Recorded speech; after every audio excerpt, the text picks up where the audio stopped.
بسم الله الرحمن الرحيم عما يتساءلون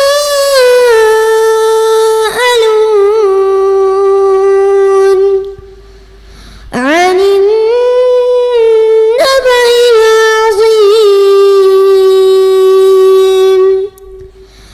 الذي هم فيه مختلفون كلا سيعلمون ثم كلا سيعلمون. அந்த இஹ்சான் நோக்கி நகரணும். அது என்ன மேம்பட்ட நிலை அப்படின்னா கேட்குறாங்க, ரசூலுல்லாஹ்ட்டே கேட்குறாங்க, ஒமல் இஹ்சான், இஹ்சான்னா என்ன? இப்போ ரசூலுல்லாஹ் பதில் சொல்றாங்க, அன் தஅபுதல்லாஹ கஅன்னக தராஹு ஃபஇல்லம் தகுன் தராஹு ஃபஇன்னஹு யராக. நீ அல்லாஹ்விற்கு அடிபணிய வேண்டும், அல்லாஹ்வை வணங்க வேண்டும். எப்படி? கஅன்னக தராஹு, நீ அவனை பார்ப்பதை போல அல்லாஹ்வை வணங்க வேண்டும்.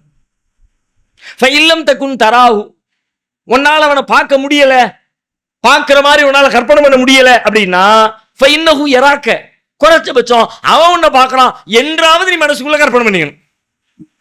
அல்லாஹ்வுக்கு நீ எப்படி அடிபணியணும், எப்படி வழிபாடு செய்யணும்னு கேட்டா வழிபாட்டை சொல்லிட்டாங்க. தொழுகணும், நோன்பு வைக்கணும், ஜகாத் கொடுக்கணும், ஹஜ் செய்யணும், எல்லாம் செய்யணும். ஆனா அது எப்படி செய்யணும் தெரியுமா? அதான் அதுக்கு அடுத்த ஸ்டேஜ். எப்படி செய்யணும் தெரியுமா? அந்த அபுதல்லாஹ் கஅன்னக தரா, அல்லாஹ்வை நீ பார்க்கிற மாதிரி நினைச்சுக்கிட்டு செய். அப்படி முடியல, அதை கற்பனை பண்ண முடியல அப்படின்னா அல்லாஹ் ஒன்ன பார்க்கறான், அப்படியாவது கற்பனை பண்ணிக்க. கடையில முதலாளி உட்கார்ந்து இருக்கிறாரு, அவரை பார்க்கிறேன்னு நினைச்சுக்கிட்டு வியாபாரம் பண்ணு, இருந்தா பார்த்துடலாம். இல்ல அப்ப என்ன பண்றது? அவர் இங்க இல்லப்பா, அவர் அங்க உட்கார்ந்துருக்காரு, அவர் ரூம்ல ஆபீஸ் ரூம்ல உட்கார்ந்துருக்காரு, ஆனா அங்க உட்கார்ந்து நம்மளை பார்க்கிறாரு. எல்லா பக்கமும் சிசிடிவி கேமரா போட்டு வச்சிருக்காரு, அங்க உட்கார்ந்து கம்ப்யூட்டர்ல பார்த்துக்கிட்டு இருக்காரு, போன்ல பார்த்துக்கிட்டு இருக்காரு. அப்படின்னு அவர் பார்க்கிறாரு நினைக்கிற பொழுது நான் இங்க எப்படி நடக்கிறோம்? ஒழுங்கா நடக்கிறோம்ல. இந்த ரெண்டு நிலையில் ஏதோ ஒரு நிலையில் நீ இறைவனை வணங்க வேண்டும். இப்ப நல்லா யோசிங்க, இயல்பான இஸ்லாமிய கடமைகள்ல இருந்து நீங்க அடுத்த ஸ்டெப்புக்கு வரணும். எப்படி வரணும்னு கேட்டா, அல்லாஹ்வை நீங்க பாக்குற மாதிரி, அது அல்லாஹ் உங்களை பாக்குறாங்கிற அந்த உணர்வோடு, அல்லாஹ்வுக்கு பக்கத்துல நீங்க இருக்கிற மாதிரி ஒரு ஃபீலிங்கோடு உங்களுடைய வழிபாடுகள் செயல்பாடுகள் எல்லாம் வரணும். இதுதான் இதுக்கு அடுத்த ஸ்டேஜ். அல்லாஹ் இடத்துல நெருங்கிறதுக்கு மூன்றாவது ஸ்டேஜ் என்னன்னு கேட்டா, அறிவுக்கு அப்புறம் ஈமானுக்கு அப்புறம், அறிவுக்கு அப்புறம் ஈமானுக்கு அப்புறம் இஸ்லாத்துக்கு அப்புறம் அடுத்து அந்த இஸ்லாத்தை அழகான இஸ்லாமாக, அல்லாஹ்வுக்கு ரொம்ப பிடிச்சமான இஸ்லாமா நீ மாத்தணும். எப்படி மாத்தணும் தெரியுமா? ஒவ்வொரு காரியத்தையும் அவன் பார்த்துக்கிட்டு இருக்க மாதிரியே நினைச்சு நினைச்சு செய்ய, உன் செயலெல்லாம் சூப்பர் ஆயிரும். தொழுகிறீங்க, தொழுகைக்கு தக்பீர் நிக்கிறோம், முன்னாடி உட்கார்ந்து இறைவன் பார்க்கறான்னு, அப்ப இந்த உட்கார்ந்து இருக்கால அல்லாஹ் தான் என்ன பார்க்கறான், இந்த ஃபீலிங்கோடு நான் தொழுதோம்னா அல்லாஹ்வுக்கு முன்னாடி நிக்கும்போது எப்படி இருக்கும் என்னுடைய தொழுகை? இப்ப நான் நிக்கும்போது எனக்கு என்ன இருக்கு? யாருமே இல்லை, யாரும் என்ன பார்க்கல, நான் மட்டும் தனியா நிக்கிறேன், நான் சௌத்த பார்த்து நிக்கிறேன். அப்படி நினைக்கிறதுனால தான் சௌத்த பார்த்து நிற்கும்போது சாதாரணமா எப்படி இருப்பேன் அப்படி தொழுகிறேன். அல்லது நான் வாட்ச் பண்ணப்படுறேன், நான் கவனிக்கப்படுறேன் என்ற உணர்வு இருந்தா கூட ஓரளவுக்கு கொஞ்சம் ஒழுக்கமா கரெக்டா, அதுவும் எனக்கு இல்லை.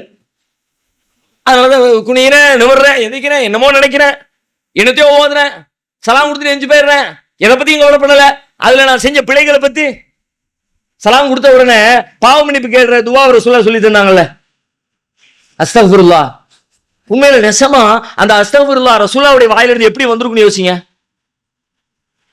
தொழுகையில மனிதர் என்ற அடிப்படையில சில கவன குறைபாடுகள், கவன சிதறல்கள் ஏதோ ஏற்பட்டிருக்கும். ஆனா நான் என் கவனம் சிதறது அவனுக்கு தெரியுமே, அவனுக்கு தெரியாத ரகசியம் இல்லையே, அல்லாஹ் தெரியுமே.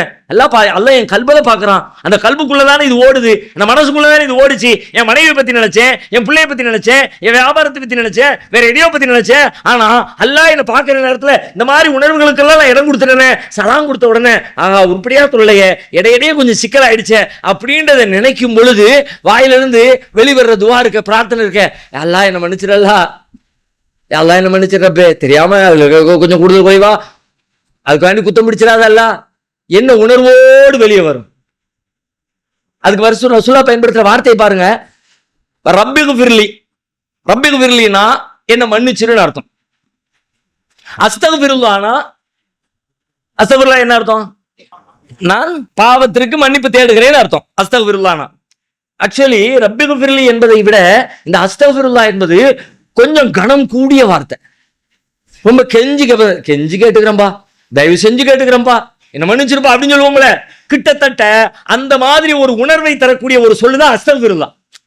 ரசூலுல்லாஹ் தொழுகை முடிஞ்ச உடனே ரப்பிகுஃபிர்லின்னு கேட்டிருக்கலாம், எல்லாம் என்ன மன்னிச்சிரு, ரப்பே என்ன மன்னிச்சிரு அப்படி கேட்டிருக்கலாம். அப்படி கேட்கல, அஸ்தக்ஃபிருல்லாஹ் அப்படியே ரொம்ப கெஞ்சி அல்லாஹ் மன்னிச்சிரல்லாஹ் அப்படின்னு அந்த உணர்வோட வெளிப்படுத்துகிற சொல்ல ஏன் பயன்படுத்துறாங்கன்னா, தொழுகைக்குள்ள நடந்த அந்த பிழைகளை நினைக்கிற பொழுது இயல்பாகவே அல்லாஹ்வுக்கு தெரியுமே, அல்லாஹ் பார்த்துட்டானே, நம்ம தப்பு பண்ணிட்டோமே, இப்படி போய் அல்லாஹ்வுடைய தொழுகையை அசிங்கமாக்கிட்டோமே, மிஸ்டேக் பண்ணிட்டோமே நினைக்கும் போது, யாரா தெரியாம நடந்துருச்சு, என் கை மீறி நடந்துருச்சு, என்னுடைய சக்தியை மீறி நடந்துருச்சு, தயவு செஞ்சு அதுக்காக என்னை குற்றம் முடிச்சிடாத ரப்பே, என்ன மன்னிச்சிரல்லா அப்படின்னு அந்த அஸ்தக்ஃபிருல்லாஹ் உள்ளத்தின் அடி ஆழத்திலிருந்து வெளியே வரும் சலாம் கொடுத்த உடனே.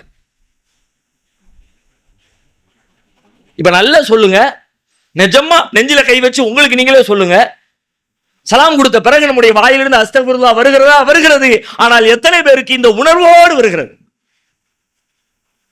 அஸ்தக்ஃபிருல்லாஹ் அஸ்தக்ஃபிருல்லாஹ் அஸ்தக்ஃபிருல்லாஹ், அஸ்ஸலாமு அலைக்கும் வரஹ்மத்துல்லாஹ், அஸ்ஸலாமு அலைக்கும் வரஹ்மத்துல்லாஹ், அல்லாஹ் அக்பர். இந்த அல்லாஹ் அக்பர் எங்க? அது வாயில தான் வருது. அஸ்தக்ஃபிருல்லாஹ் அஸ்தக்ஃபிருல்லாஹ் வாயில தான், சுப்ஹானல்லாஹ் சுப்ஹானல்லாஹ் சுப்ஹானல்லாஹ் வாய் தான். அதுக்கு உணர்வு கல்புக்கு சம்பந்தம் இல்ல, அல்ஹம்துலில்லாஹ் கல்புக்கு சம்பந்தம் இல்ல, அல்லாஹ் அக்பர் கல்புக்கு சம்பந்தம் இல்ல, பாவ மன்னிப்புக்கு அல்லாஹ் கல்புக்கு சம்பந்தம் இல்ல. நெசமா அவன் பார்த்துக்கிட்டே இருக்கிறான், அவனுக்கு இது நல்லா தெரியுது அப்படின்னு நினைக்கும் போது இயல்பாக உள்ள ஒரு ஃபீல் வரும்ல, அந்த மாதிரி நீ அல்லாஹ்வுக்கு கட்டுப்படணும். ரசூலுல்லாஹ் இதைத்தான் சொல்றான், உன் தொழுகை, உன் வழிபாடு, உன் செயல் எல்லாம் எப்படி ஆகணும் தெரியுமா? இஹ்சானாக அல்லாஹ்வை நீ பார்க்கிற அல்லது அல்லாஹ் உன்னை பார்க்கறான், இந்த உணர்வு மேலிடணும், வாழ்க்கையின் எல்லா கட்டங்களிலும் வரணும். வந்துட்டா நீங்க டாப் இஸ்லாத்துல இஹ்சான் நிறைந்த அற்புதமான உயர்நிலைக்கு வந்துட்டீங்கன்னு அர்த்தம். நபிமார்களுடைய வரலாறுலாம் எடுத்து பாருங்க, அவங்க எல்லா கட்டத்திலும் இதை வெளிப்படுத்திக்கிட்டே இருப்பாங்க. மூசா நபியுடைய வரலாறு, கடலுக்கு முன்னாடி மாட்டிக்கிட்டாங்க, பின்னாடி ஃபிரௌன். என்ன சொல்லுவாங்க மூசா நபி? இன்ன மாய ரப்பி செய்கிறேன், என்னோட இறைவன். எல்லாரும் சொல்லுவாங்க மூசா இன்னால முதரக்கூன், வசமா மாட்டிக்கிட்டமே. மூசா நபி சொல்லுவாங்க, ரப்பி ஏன் கூட இருக்காங்க. இது வெறும் வாய் வார்த்தையா? சவுரு குகையில அபூபக்கர் சித்திக் ரசூலுல்லாஹ் உட்கார்ந்திருப்பாங்க, பயத்தோட கேட்பாங்க, அல்லாஹ்வுடைய தூதரே வந்துட்டாங்க, குனிஞ்சு பார்த்தா மாட்டிக்குவோமே, என்ன பண்றது? ரசூலுல்லாஹ் கேட்பாங்க, மாலன்னு கே அபூபக்கர், அபூபக்கரே என்ன நினைச்சுக்கிட்டீங்க? பிஸ்னைன், நம்ம 2 பேர் இருக்கோம்னு நினைச்சுக்கிட்டீங்களா? 2 பேர் தான் இருக்காங்க, 2 பேர் தான் இருக்காங்க. ரசூலுல்லாஹ் கேக்குறாங்க, பிஸ்னைன் 2 பேர் இருக்கோம்னு நினைச்சுக்கிட்டீங்களா? அல்லாஹு சாலிசுஹுமா, மூணாவதா அல்லாஹ் இருக்கிறான். அல்லாஹ் கூடவே இருக்கிற மாதிரி ஒரு ஃபீல். பயம் வருமா? ரசூலுல்லாஹ்க்கு ஏன் பயம் வரல? நல்ல யோசிங்க, ஏன் வர? அது எப்படி வராம இருக்கும்? அதுல மரக்கட்டையா? கல்பு தானே, உள்ளம் தானே, தப்பிச்சு தானே ஓடி வந்தாங்க. அவன் கண்ணுல படக்கூடாது தானே மறைஞ்சு உட்கார்ந்து இருந்தாங்க. இப்ப அவன் கண்ணுல படுற சூழல் வந்துருச்சே. நீங்க ரசூலுல்லாஹ் வேற மாதிரி பிம்பத்துல கற்பனை பண்ணுனா, ரசூலுல்லாஹ் எல்லாத்தையும் கூடி முன்னே நான் மதீனாக்கு போறேன்டா, எவனாவது வந்து பாருடா, வந்து தொலைச்சு கட்டிடுவேன், இப்படியா போனாங்க? அப்படி போனா கூட துல்லான ஆளுப்பா அப்படிங்கிறா. நீங்க அப்படியெல்லாம் போகல, வெளியே தெரியாம ரகசியமா ஓடி போய் அங்க போய் உட்காந்துக்குவோம். 3 நாளைக்கு வண்டி எடுத்துட்டு போனோம், பின்னாடி வந்து பிடிக்கிறதுக்கு பயப்படுறாங்க, மாட்டிக்கிடுவோமோ, நம்ம வெளியே போனோம் தெரிஞ்சிருச்சுன்னா தேடி வருவான். நம்ம டிராவல் பண்ணிக்கிட்டே இருந்தோம்னா தேடி வந்து வேகமா வந்து பிடிச்சிருவான். அப்ப பிடிக்காம இருக்கணும்னா எங்கிட்ட பதுங்கிடுவோம். பதுங்கி தானே கிடந்தாங்க ரசூலுல்லாஹ், பதுங்கி தானே இருந்தாங்க. அப்ப அந்த நேரம் பயப்படுற நேரம் தானே, ஏன் வரல? பயம் வரல. பயப்படுவதற்குரிய நேரம் தான், சூழல் தான். தப்பித்து தான் வந்தார்கள். அவன் கண்ணுல மாட்டக்கூடாது என்பதற்காகத்தான் 3 நாள் ஒதுங்கினார்கள். அப்படிப்பட்ட நிலையில தேடி இருக்கிற இடத்தை தேடி வந்துட்டாங்க. உடனே ஆகா, சவுரு கோகை மலையில இத்தனை அடி உயரத்துல இருக்குது, இந்த பக்கம் வரமாட்டானோன்னு நினைச்சோம், இங்கேயும் வந்துட்டானுலப்பா அப்படின்னு ஒரு சின்ன கலக்கம் வரணும்ல. ஏன் வரல? அவன் தான் எல்லாம் கூட இருக்கானா, பிறவனா அவனே கூட இருக்க, பிறவனா அவன் கூட இருக்கான்னு நினைச்ச பிறகு கலக்கம் வருமா? எல்லாத்தையும் அவன் தான் பாக்குறான். அடிச்சு துவம்சம் பண்றது அவன் தான், வெற்றியை தர்றது அவன் தான், தோல்வியை தர்றது அவன் தான், பூகம்பத்தை தர்றது, எல்லாத்தையும் தர்றது அவன் தான். அவனே கூட இருக்கான், நமக்கு என்ன பயம்? தந்தை அருகிலே இருக்கிற பொழுது ஒரு குழந்தைக்கு பயம் வருமா? வெளியில அழைச்சிட்டு போறான், கடையில போய் நிக்கிறான், அவன் காசுக்கு அவன் யோசிக்க மாட்டான், அதான் வாப்பா கூட இருக்கால, எடுத்துட்டு வந்து அவன் நம்ம கூடையில போட்டுருவான். கிட்ட கூட இது எப்படின்னா இருக்கட்டும் வாப்பா கொடுத்துருவாரு, உம்மா கொடுத்துருவாங்க. வாப்பா மேல உம்மா மேல இவ்வளவு ஒரு நம்பிக்கை பிள்ளைக்கு வருது அப்படின்னா பக்கத்துல வாப்பா இருக்கிறாங்கிற தைரியத்தினால வருது இல்ல. அது மாதிரி என் கூட என் ரப்பு இருக்காங்கிற தைரியத்துல ரசூலுல்லாஹ் அவன் தான் பாத்துக்குவானே. இல்ல நான் என்னது பெருசா அலட்டிக்கிட்டு, நான் அலட்டிக்கிறேன் என்ன ஒண்ணும் இல்லை, என்னால முடியாது. நான் வந்தது நானா வரல, அவன் தான் வர சொன்னான். அவனை அனுப்பி விட்டு அவனும் வரல, அவன் தான் அனுப்பி விட்டுருக்கான். அதனால எல்லா கணக்கும் அவன் பார்த்துக்குவான். அவன் கூட இருக்கான்ற ஃபீல் வந்துருச்சுன்னா எல்லாம் கச்சிதமா இருக்கும்.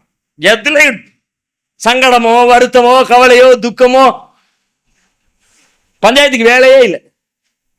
இந்த ஃபீல் இதான் அடுத்த ஸ்டேஜ். அல்லாஹ்வை நெருங்குறதுனா அப்படி நெருங்கு. அப்ப அல்லாஹ்வை பற்றியான அறிவு ஆழமா இருந்தாதான் இந்த லெவலுக்கு நம்மளால வர முடியும்.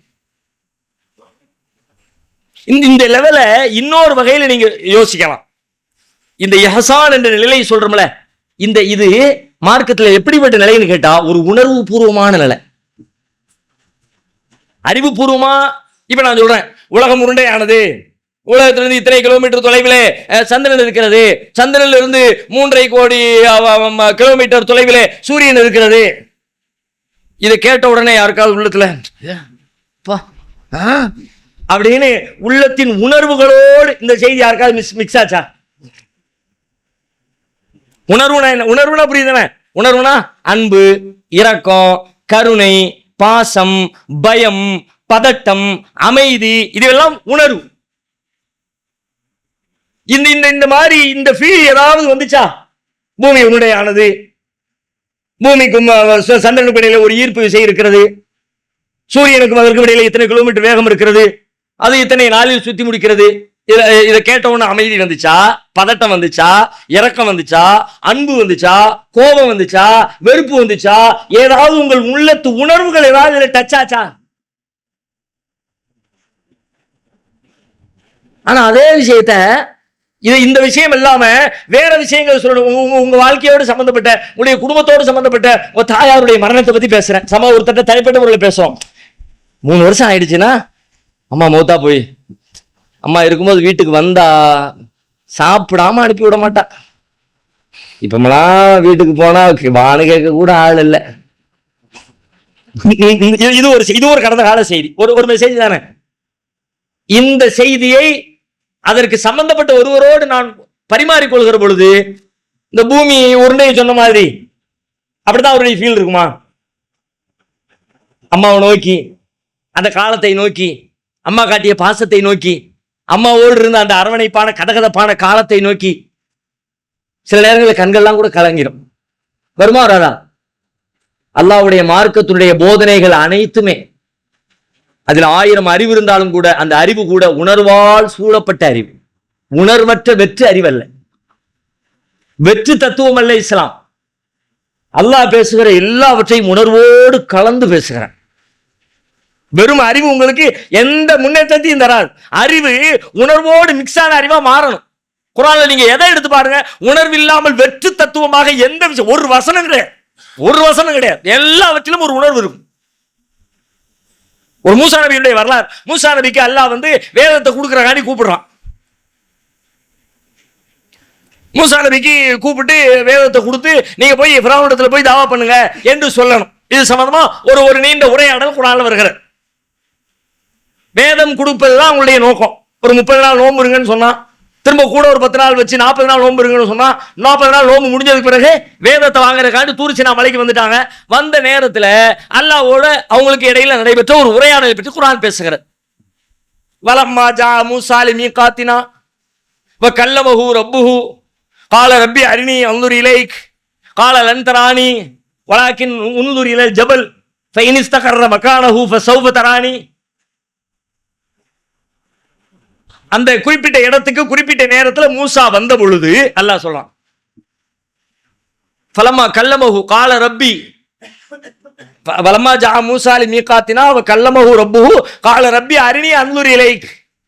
வந்த உடனே அல்லாஹ்வுடைய சப்தம் மட்டும் கேட்டுக்கிட்டே இருக்கு. மூசா நபிக்கு உள்ளுக்குள்ள ஒரு வகையான உணர்ச்சி கொந்தளிப்பு, சவுண்டை மட்டும் கேட்டுக்கிட்டே இருக்குமே, அல்லாஹ் பார்க்கணுமே. அரினி அன்துர் இலைக், யா அல்லாஹ் உன்னை கொஞ்சம் காட்டேன். இப்ப ஒரு பெரிய இடத்துல போய் ஒரு அப்பாயின்மெண்ட் ஆர்டர் வாங்க போறீங்க, பெரும்பாலும் மேலதிகாரி கீழதிகாரிக்கு இடையில எல்லாம் நீங்க வந்து இந்த உணர்வுகளை எல்லாம் பார்க்கவே முடியாது. அவன் மேல நம்ம கீழே அவன் கொடுப்பான், ஆர்டர் பண்ணுவான், நம்ம ஒபே பண்ணணும், அதை தாண்டி வேற ஒண்ணுமே இல்லை, இப்படிதான் இருக்கும். ஆனா இப்போ எங்கேயோ இருக்கிற அல்லாஹ் மூசா நபிக்கு ஒரு வேலையை கொடுக்கறக்காண்டி கூப்பிட்டான், வேதத்தை கொடுக்கறாண்டி கூப்பிட்டான். வந்த இடத்துல அல்லாஹ்வுடைய பேச்சை கேட்டுக்கிட்டே இருக்கும்போது உள்ளுக்குள்ள அப்படியே குறுகுறுங்குது. அல்லாஹ் ரப்பி அரிணி அன்வர் இலைக், யா அல்லாஹ் கொஞ்சம் உனக்கு காட்டேன். அல்லாஹ் பதில் சொல்லலாம், லன் தரானி, என்னை நீர் பார்க்க முடியாது, காட்ட முடியாது. அதோடு சொல்லியிருந்தா மேட்ரு ஓவர். பார்க்கணும்னாரு, பார்க்க முடியாது, ஓவர். சார் நாளைக்கு ஒரு நாள் லீவ் வேணும் சார், லீவ் இல்லை, ஓவர். அதோட முடிஞ்சிருந்தானே. ஆனா அல்லாஹ் அப்படி முடிக்க மாட்டான். அல்லாஹ்வுடைய செயல் அப்படி முடியாது. நீங்க குர்ஆன்ல எதை வேணாலும் எடுத்துங்க.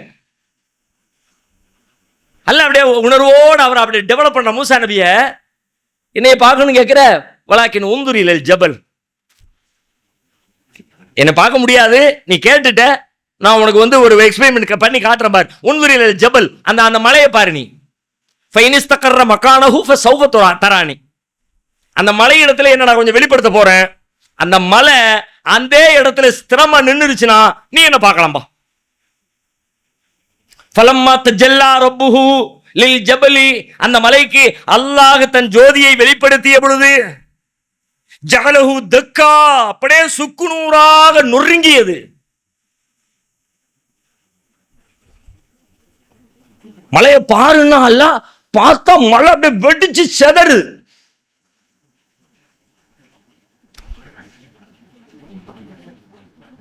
மூசா சாய்கா, அது அங்க வெடிச்சது, இங்க மூசா நபியும் சேர்ந்து வெடிச்சாச்சு. ஹர்ர மூசா சாய்கா, பார்த்த உடனே மூசா மூர்ச்சை, அவ்வளவுதான், மயங்கி உழுதாச்சு ஆளு. ஃபலம்மா அஃபாக, மயக்கம் தெளிந்து எழுந்த பொழுது, எப்ப எந்திரிச்சாங்க, எவ்வளவு நாள் டைம் கொடுத்தான், எவ்வளவு நேரம் கொடுத்தான்னு தெரியல, அதெல்லாம் அல்லாஹ் சொல்லல. ஃபலம்மா அஃபாக, மூர்ச்சை எழுந்த பொழுது, கால சுபஹானக இன்னி துபுத்து இலைக்க வான அவ்வளுல் முஸ்லிமீன், யா அல்லாஹ் நீ தூயவன் ரப்பே, நான் தெரியாம தப்பு பண்ணிட்டேன், என்னை மன்னிச்சிரல்லா, கட்டுப்படுறதுல முதல் ஆளா நான் இருப்பேன், நீ என்ன சொல்றியோ நான் கேட்கறவனா இருப்பேன், அதுல இருந்து எந்த ஒரு பிட்டு கூட மாறிட மாட்டான்ல அப்படின்னு மூசா நபி பேசுறாங்க.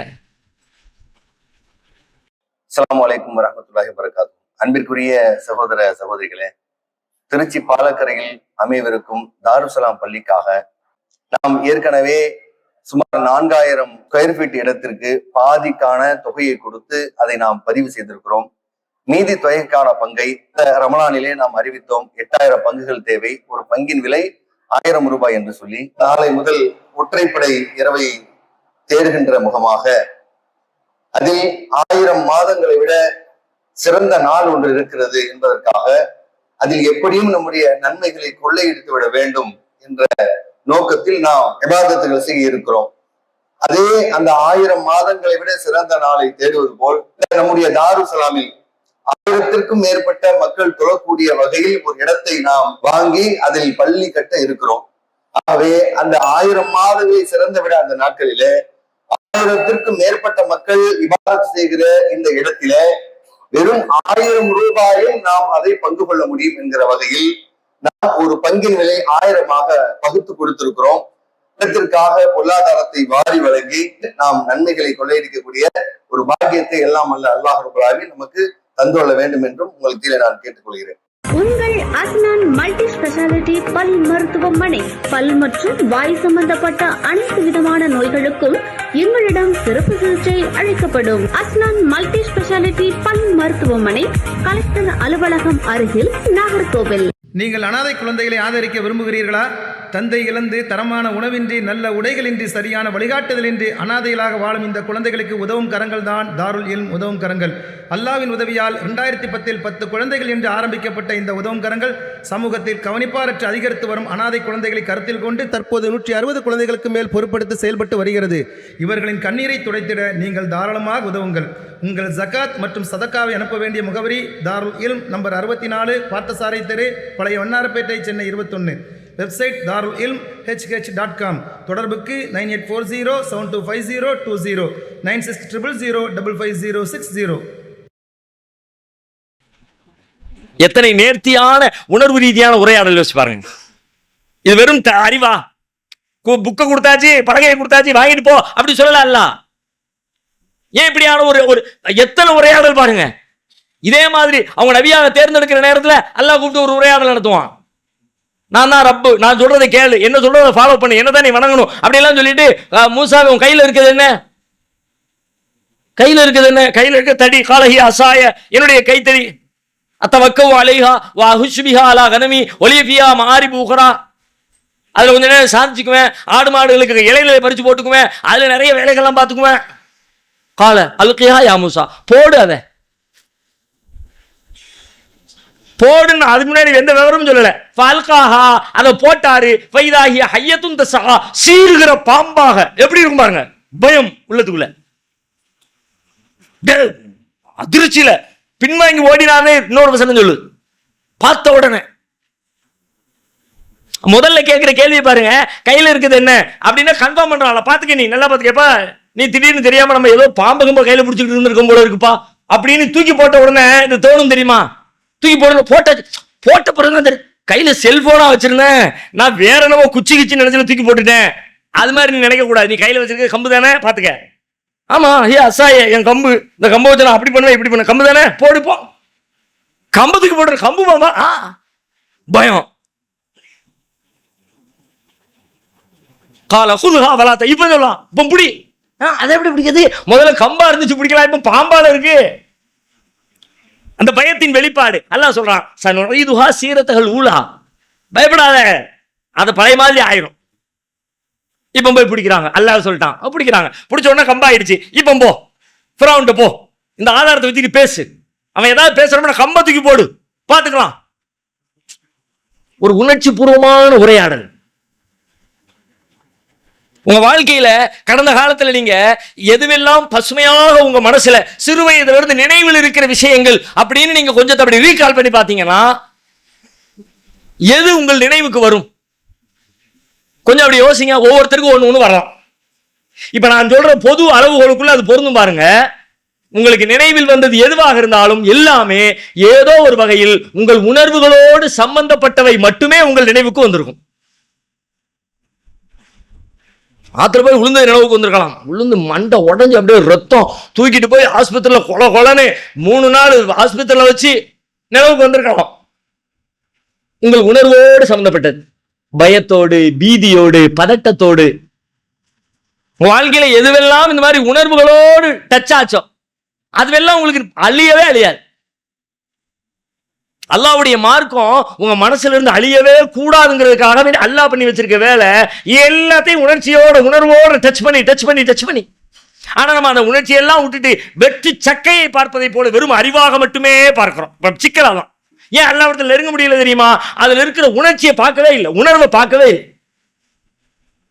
உணர்வை பார்க்காம வெறும் தகவல், இதுல என்ன சட்டம், அதுல என்ன சட்டம் அப்படின்னு சட்டமாகவும் செய்தியாகவும் மட்டுமே பார்க்கிற காரணத்தினால் குர்ஆனோட ஒன்ற முடியல, அல்லாஹ்வோட நெருங்க முடியல. நீங்க அல்லாஹ்விடத்துல நெருங்கணும், அப்படியே மூழ்கி போயிடணும். நம்ம நினைக்கிற மாதிரி உள்ளமெல்லாம் அப்படியே இலகி கண்கள்ல இருந்து அப்படியே கண்ணீர் வடித்து அல்லாஹ்விடத்துல அப்படியே ஒரு மானசீகமான உரையாடல் நிகழ்த்தணும் அப்படின்னா உணர்வு தான் அதுல ஃபர்ஸ்ட். அந்த உணர்வு பூர்வமாக அல்லாஹ்வுடைய மார்க்கத்தை நீங்க அணுகணும். ஒவ்வொரு விஷயத்தையும் உணர்வோடு அல்லாஹ் பேசியிருப்பான். அதுல இருக்க உணர்ச்சி என்னன்னு கவனிக்கணும், அறிவு என்னன்னு மட்டும் பார்க்க கூடாது. இப்ப நம்ம அறிவு என்னன்னு பார்க்கிறோம். தாலிகல் கிதாப் லா ரைப ஃபீஹி ஹுதல் லில் முத்தகீன், இது இறைவேதம், இது எந்த சந்தேகமும் இல்லை, இது முத்தகீன்களுக்கு நேர்வழி காட்டும். அது உள்ள இருக்கிற உணர்ச்சி என்ன? உணர்ச்சி இருக்கு, அப்படி இல்லாம இல்ல. நல்ல இப்படி ஒரு கேள்வி கேட்கிறேன். இப்போ நம்மளை விட்டுருங்க, ரசூலுல்லாஹ்வுடைய காலத்துக்கு போங்க. ரசூலுல்லாஹ்வுடைய காலத்துல நபி ஸல்லல்லாஹு அலைஹி வஸல்லம் சஹாபாக்கள் அன்றைக்கு இருந்த டீம் இந்த மார்க்கத்தை கடைபிடிச்சு சொன்ன ஒண்ணு ஒன்னையும் செஞ்சு பாவங்கள் இருந்து தன்னை காப்பாத்தி கொண்டு அல்லாஹ்விடத்துல அதிகமா தன்னை நெருக்கி பெரும் தியாகங்கள் செஞ்சு உலகத்துக்கே முன்மாதிரியா அவங்க இருந்தாங்களே. எதை வச்சிருந்தாங்க? இந்த வேதத்தை வச்சுதானே, இந்த வழிகாட்டுதல் வச்சுதானே. அதே வழிகாட்டுதல் நம்ம கையில் இன்னைக்கு இருக்குது, நம்மளால அப்படி இருக்க முடியலையே. இதே குர்ஆன் தான் அன்னைக்கு இருந்துச்சு. அதை படிச்சு அவங்க அவ்வளவு தியாகம் பண்ணுனாங்க, அவ்வளவு ஒன்றி போயிருந்தாங்க, அப்படி எதை சொன்னாலும் செஞ்சாங்க, உயிரை கொடுக்கறதுக்கு ரெடினாங்க. இன்னைக்கு நாம ஒரு 10 ரூபா காசை கொடுக்கறதுக்கு ரொம்ப யோசிக்கிறோம். இவனுக்கு கொடுக்கணுமா, கை காலெல்லாம் நல்லா இருக்க, ஏன் உழைச்சு திங்க வேண்டியதானே? எவ்வளவு வாதம் தேவைப்படுது நமக்கு. இவனுக்கு கொடுக்கற போல அவனுக்கு கொண்டு போய் கொடுப்போம். கொடுக்க மனசு வர மாட்டேங்குது. ஆனா அங்க இப்ப எல்லாத்தையும் கொண்டு வந்துட்டு என்னத்தை வீட்டுல வச்சுட்டு வந்த? அல்லாவே ரசூலையும் வீட்டுல வச்சுட்டு வந்தேன், எல்லாத்தையும் கொண்டு வந்து கொடுத்தாச்சு. எப்படி முடிஞ்சிச்சு? நமக்கே முடியல. அதே வேதம் இருக்கிறது. ஏன் முடியலைன்னா அதுக்கு ஒரு முக்கியமான விஷயம் இருக்கிறது. உணர்ச்சி பூர்வமாக அதை அணுகிறதுல அவங்க முதலிடத்துல இருந்தாங்க. அதுக்கான ஒரு வாய்ப்பு அவங்களுக்கு இருந்துச்சு. அந்த வாய்ப்பு சம்பந்தம் ஒரே ஒரு செய்தியை மட்டும் சொல்லிட்டு மிச்சம் அடுத்த நாளைக்கு நம்ம பார்த்துக்கலாம். ஒரு செய்தியை மட்டும் சொல்லி முடிக்கிறேன். அவங்களுக்கு ஒரு வாய்ப்பு இருந்துச்சு. அவங்க நெருங்கின அளவுக்கு, அவங்க இபாதத்துல மூழ்கின அளவுக்கு, அவங்க நேர்மையை கடைபிடிச்ச அளவுக்கு, அவங்க அல்லாஹ்வுடைய வார்த்தைக்கு கீழ்ப்படிஞ்ச அளவுக்கு நம்மளால முடியல. ஒவ்வொரு விஷயத்திலையும் நீங்க பாருங்க, நமக்கு எல்லாம் தெரிஞ்ச விஷயம், மதுபானத்தை விட்டு விலகுங்கன்னு அல்லாஹ் சொன்னான். சொன்ன உடனே என்ன செஞ்சாங்க? எல்லாத்தையும் தூக்கி கொட்டுனாங்க. மதீனாவுல ஆறா ஓடிச்சு. இப்படி முடியுமா? சிகரெட் குடிக்காதே, அது உடம்புக்கு கேடு, அல்லாஹ் அதை தடை செய்திருக்கிறான் அப்படின்னு சொன்ன உடனே மொத்த சமுதாயமும் தூக்கி போட்டுச்சா?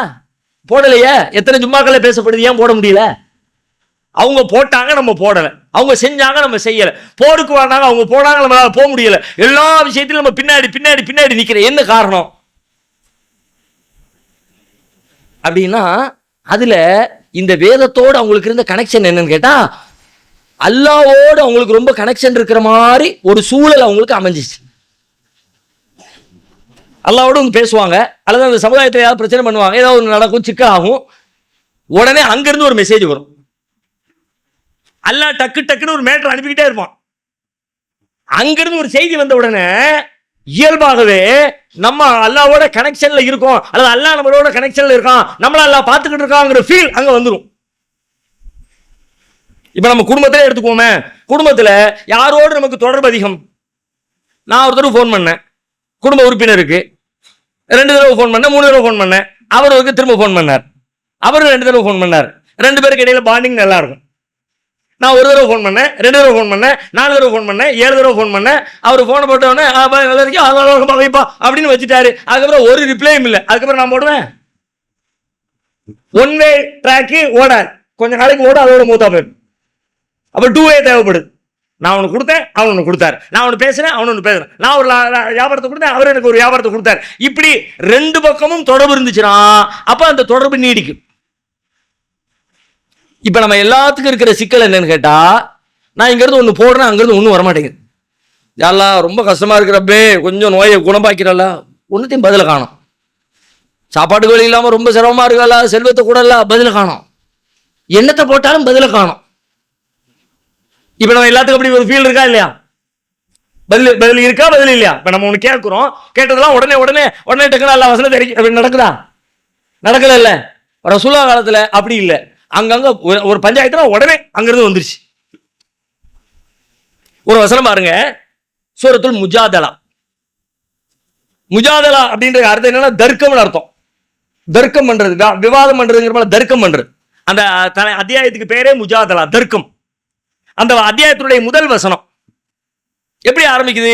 கது சமி அல்லாஹு கவுல், அந்த பேச்சை அல்லாஹ் செவியுற்றான், அல்லாஹ் கேட்டுக்கிட்டான்.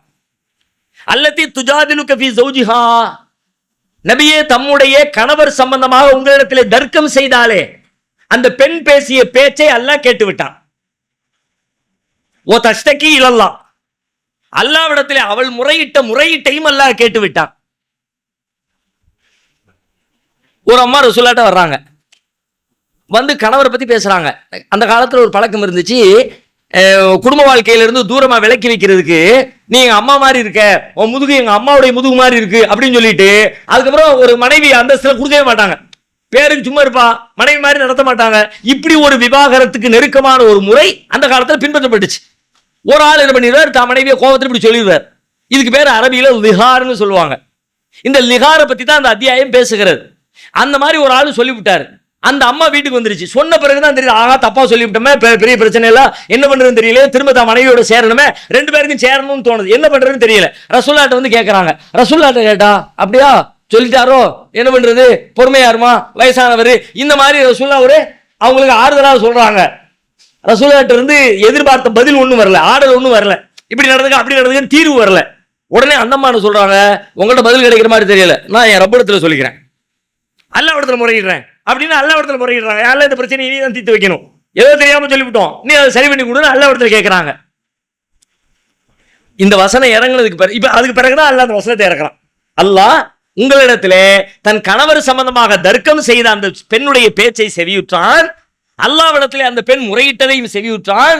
வல்லாஹு யஸ்மஉ தஹாவுரகுமா இன்னல்லாஹ ஸமீஉன் பஸீர்னு அந்த அம்மா என்ன செய்யணும்ன்ற சட்டம் எல்லாம் பின்னாடி பேசுறான் அல்லாஹ். இப்போ ஆயிஷா ராயி சொல்றாங்க, இவங்க வந்து முன்னாடி பேசிக்கிட்டு இருந்தாங்க, வீட்டுல முன்னாடி பேசிக்கிட்டு இருந்தாங்க, நான் பின்பக்கம் இருந்தேன். அவங்க பேசிக்கிட்டு இருந்து என் காதுல கூட விழல, ரகசியமா பேசிக்கிட்டு இருந்தாங்க. ஆனா கொஞ்ச நேரம் கழிச்சு அல்லாஹ் வசனம் இறக்கி தெரியுது, ஓ இந்த மேட்டு தான் ஓடி இருக்கு போல இருக்கு அப்படின்னு. இப்ப பாருங்க இந்த சொசைட்டிக்கு எப்படி ஒரு ஃபீல் இருக்கும். இங்க ஒண்ணு பேசிக்கிட்டு இருக்கோம், டக்குனு அங்கிருந்து கடைக்குள்ள 2 பேரு ஸ்டாஃப் அரட்டை அடிச்சு நிக்கிறான், டக்குன்னு போன் வருது, ஏய் அங்க என்ன பண்ணிட்டு இருக்கியா? இவர் கேமரா பார்த்துட்டு எப்படி இருக்கும் உனக்கு? எல்லா நேரத்திலையும் பார்த்துக்கிட்டே இருப்பாரோ, போ போ அப்படியே தெரியாத மாதிரி பேசு, அப்படியே தலை கீழே குனிஞ்சுக்கிட்டே சாமான அடுக்கிற மாதிரியே கதை பேசு, அப்படி பேச முடியுமே தவிர ஓப்பனா பேசுவானா? அங்கிருந்து வந்துருது இல்ல, அங்கிருந்து வரவே இல்லைன்னு வச்சுங்க முடிவு வேண்டியதான். அவர் தூங்கிட்டாரு, எங்கிட்ட ஊருக்கு போயிட்டாரு, கேமரா பார்க்கல ஒன்றும் பார்க்கல, அரட்டை அடிச்சிருவான். இப்போ ரசூலுல்லாவுடைய காலத்துல இங்க நடக்க அங்கிருந்து வர, இங்க நடக்க அங்கிருந்து வர, இங்கிருந்து எப்படி இருக்கும் ஃபீல் கனெக்ஷன்? அந்த கனெக்ஷன் டாப்ல இருந்துச்சு அந்த சமுதாயத்துக்கு.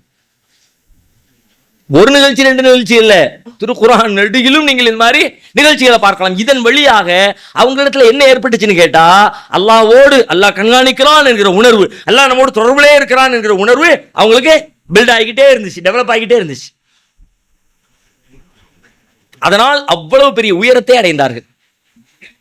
இப்ப நமக்கு அந்த வாய்ப்பு இல்லை, வரல, பதில் வரல. இப்ப என்ன பண்றது? அவங்க போனாங்க, அல்ல உடனே ஆன்சர் பண்ணா போயிட்டாங்க. இப்ப ஆன்சர் பண்ணலையே, பண்ணாமலே நீ போனா எப்படி போறது? இதுதான் இப்ப நம்ம கண்டுபிடிக்க வேண்டிய பதில். இதை கண்டுபிடிப்பதன் வழியாகத்தான் அல்லாஹ்விடத்துல நெருங்குற தடைகளை உடைத்து நம்மால் முன்னேற முடியும். அது என்னங்கிற விஷயத்தை இன்ஷா அல்லாஹ் அடுத்து வரக்கூடிய நாட்களை நம்ம பார்க்கலாம். அல்லாஹ்